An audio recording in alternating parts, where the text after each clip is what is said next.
Welcome! In this video, I'll show you how to quickly and easily empty your spam folder in the Gmail app.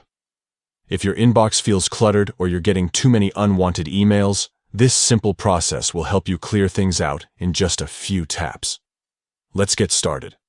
First, open the Gmail app on your phone. Make sure you're signed in to the account where you want to remove the spam messages. Once the app is open, look toward the top left corner of your screen. You'll see a small icon that looks like 3 horizontal lines. Tap that menu icon to open the navigation pane. A list of options will appear, including your inbox, sent mail, drafts, and more. Scroll down through the list until you find the section labeled Spam. This is where Gmail automatically stores suspicious or unwanted messages. Go ahead and tap on Spam to open that folder. Inside your spam folder, you'll probably see a variety of messages that Gmail has filtered out. Some might clearly be junk, while others could be questionable promotional emails. If you're sure you don't need any of them, it's time to clear them out. Look near the top of your screen for the option that says Empty Spam Now.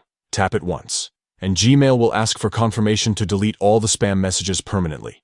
When you see the confirmation prompt, just tap OK or Confirm. Within a few seconds, your spam folder will be completely empty, freeing up space and keeping your Gmail clean. You'll also see a message that says, "Your spam folder is empty," a satisfying little sign that the job is done. It's a good idea to check your spam folder once in a while, just in case something important ends up there by mistake. But once you've reviewed it, this quick method makes clearing everything out a breeze. Now you know how to keep your Gmail app tidy and your inbox organized with just a few simple steps. Thanks for watching.